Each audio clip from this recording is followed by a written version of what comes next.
Hi, my name is Manny Grillo from PPG in the Colour Lab. 22 years I've been involved with the colour matching comp since 1999. Hi, my name is Richard Harvey, PPG Colour Lab Manager. I think that was back in 2004, roughly when I started with Refinish Lab. That was back when we were doing the solid colours, and I've become more heavily involved when we transitioned over to the EnviroBase.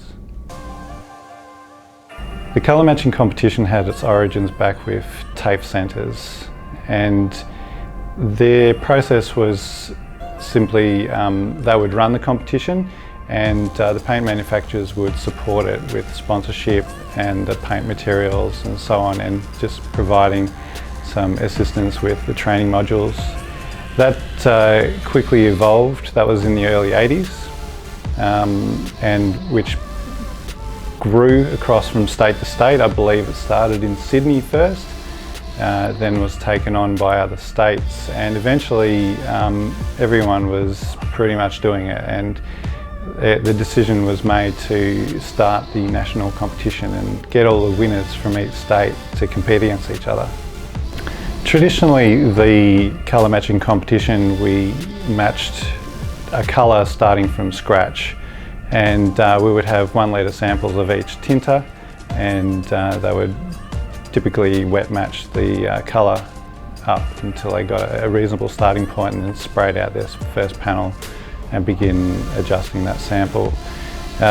It's less common to do that kind of thing now in the industry, and more likely that you'll have something to begin with. We found that back in 2016, when we made the decision to go with water, we felt that the majority of the repair industry were using water, so we felt it's probably the best time to introduce it. The way the colour matching was to be done from solvent to water had changed. When we used solvent, we didn't have a starting point at all, so it was up to the apprentices to start from nothing. But with water, it's a little bit different in not being able to stick match it, and plus giving them a starting point just to speed up the process because of the difficultness of matching those colours as well. So we just sort of give them a bit of a help. Well, the colours that were chosen for this year was actually colours that we put together about in 2016. We used the current colour trends at that time, so we just did a bundle of colours, I think 5 or 6 different solids and metallics, and we decided to use them over the years, so we haven't really had to change any of the colours, but we do rotate the colours every year for state and national.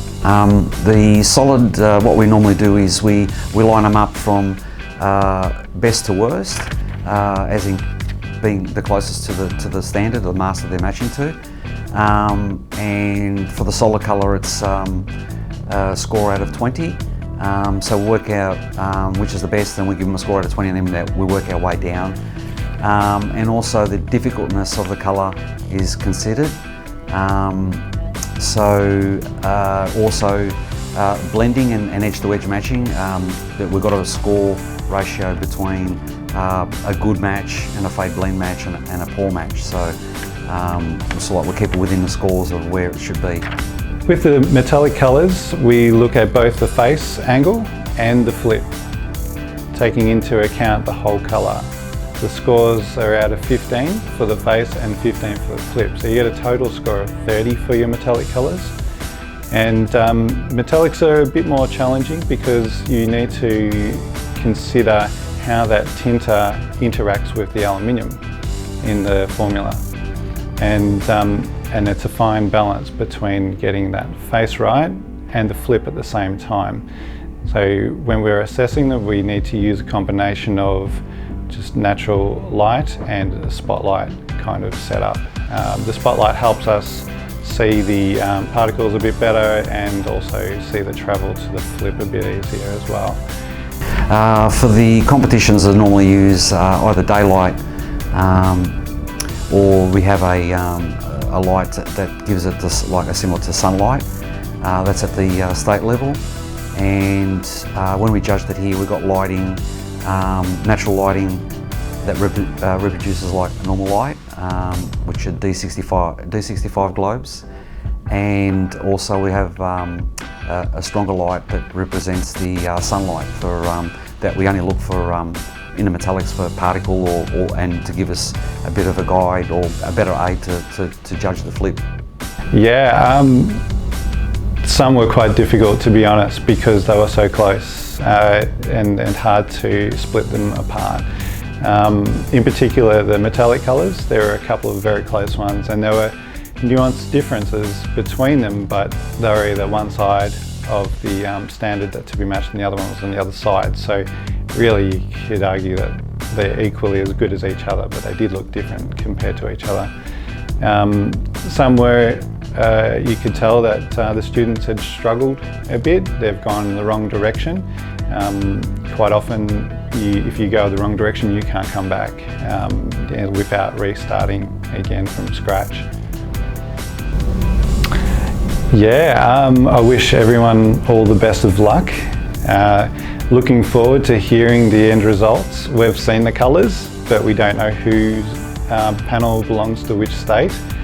And so all the very best. I think you've done a very good job under the conditions of the competition, and considering the challenges that you had with the colour itself. Manny didn't make it easy for you, that's for sure, and these are not necessarily easy colours, so you should be proud of yourselves. Well done. So good luck to all 8 of you guys, and I'm looking forward to see who the winners are. Thank you.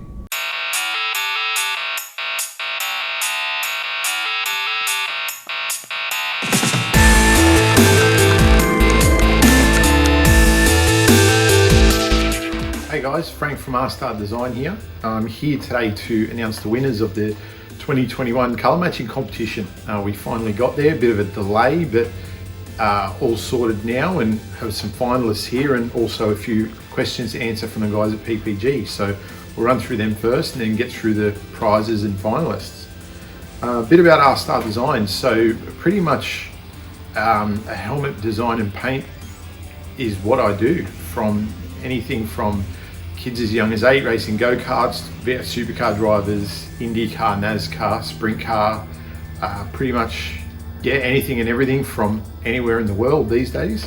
What got me started, so I did my automotive painting apprenticeship, then started working for myself doing some restoration and hot rod stuff, and then over time it slowly just evolved into the helmets. Having grown up around motorsport, it was sort of something I was always interested in but never really explored, and then within a couple of years it completely took over, and now it's full-time and some for me. What advice would you give those who wish to start their own business? Communication with your customers is probably a big thing. It doesn't matter how good your product is. At the end of the day, if the customer's not happy before they even get it, they're not going to be happy with the finished product. So communicate with the customers, probably my biggest thing that I focus on. Hard work, that's just a given. Nothing's easy, you got to work hard for it. So yeah, hard work, communicate with your customer, make sure your product's always perfect, up to standard, and yeah, basically that's the basics of it. You should be fine. What skills did I learn as an apprentice that I still use today? The painting side of things, obviously, so your base coats, clear coats, color mixing, all that kind of stuff I still use all day, every day. Obviously the masking to an extent, fine line tapes, all that kind of thing. Color matching's probably a big part of it. Color matching sponsor logos, existing colors, colors off race cars, all that kind of stuff is, yeah, color matching is probably a very big skill that I still use today. How was my experience as an apprentice? I had a pretty good experience as an apprentice. I worked in a shop that did part restoration and part smash work, so I had the beauty of learning the best of both worlds. Small shop, there was one other painter, a few panel beaters and the boss, and yeah, it was a cool little environment. The restoration stuff was something I was always very interested in, so it was cool to kind of work on that stuff as well. Some of the challenges you've had to overcome in business or apprenticeship. Biggest challenge today is probably managing workloads. 100 plus helmets a year, which is 2 helmets a week for me. Managing that, managing timelines, getting stuff delivered on time, especially with the international customers. You got to factor in international shipping times and all that kind of stuff. So yeah, managing workloads and timelines is probably the biggest challenge I face today. Any additional advice or wisdom you can pass on to today's apprentices? Just have fun. There should be fun. Like everything I do all day, every day is fun. Find something that's enjoyable and you love, and it'll work out. You'll figure out a way to make it work out, pretty much.